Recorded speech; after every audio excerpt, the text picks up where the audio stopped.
మణికర్ణికా ఘాట్ వద్ద మండుతున్న చితులు, గంగాహారతి వెలుగులు, కాశీసందుల్లో తిరుగుతున్న సాధువుల ప్రపంచంలోనే అత్యంత పురాతనమైన నగరం. శివుని త్రిశూలంపై నిలబడి ఉందని నమ్మే పుణ్యక్షేత్రం.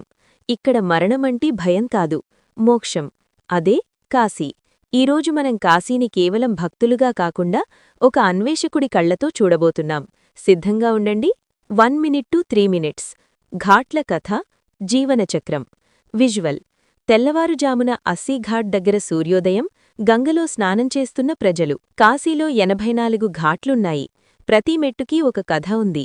అస్సీఘాట్ దగ్గర తెల్లవారుజామున జరిగే సుబహ్-ఏ-బనారస్ ఆధ్యాత్మికతకు నిలయమైతే, మణికర్ణికా ఘాట్ జీవిత సత్యాన్ని చూపిస్తుంది.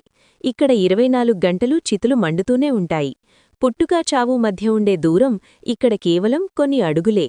కాశీ విశ్వనాథ్ కారిడార్ మరియు రహస్యాలు. విజువల్.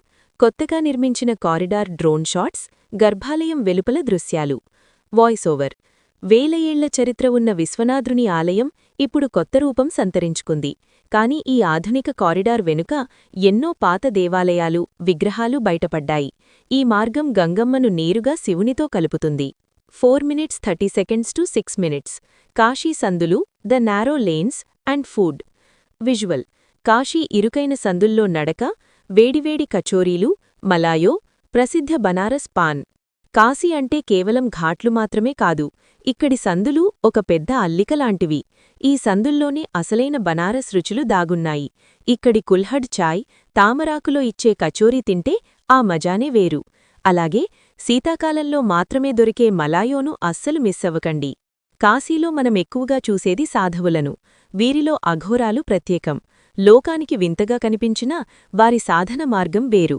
ప్రాపంచిక సుఖాలను వదిలేసి శ్మశానాన్ని నివాసంగా మార్చుకున్న వీరి జీవితం వెనుక ఉన్న ఫిలాసఫీ ఏంటో తెలుసా? ప్రతిదీ శివమయమని నమ్మడమే. కాశీ ఆధ్యాత్మిక నగరమే కాదు, కళల పురిటిగడ్డ కూడా. ప్రపంచప్రసిద్ధ బనారస్ పట్టుచీరలు ఇక్కడే తయారవుతాయి. ఒక చీర నేయడానికి వారాల సమయం పడుతుంది. ఇక్కడ ప్రతి ఇంట్లో ఒక సంగీత విద్వాంసుడు, ఒక కళాకారులు కనిపిస్తారు. కాశీకి వెళ్లడమంటే ఒక నగరాన్ని చూడడం కాదు, మనల్ని మనం చూసుకోవడం. ఇక్కడికి వస్తే మన అహంకారం కరిగిపోతుంది, జీవితం విలువ తెలుస్తుంది. మీరు ఎప్పుడైనా కాశీ వెళ్లారా? మీ అనుభవాన్ని కామెంట్స్లో చెప్పండి. ఈ వీడియో నచ్చితే లైక్ చేసి సబ్స్క్రైబ్ చేయడం మర్చిపోకండి. హర హర మహాదేవ్.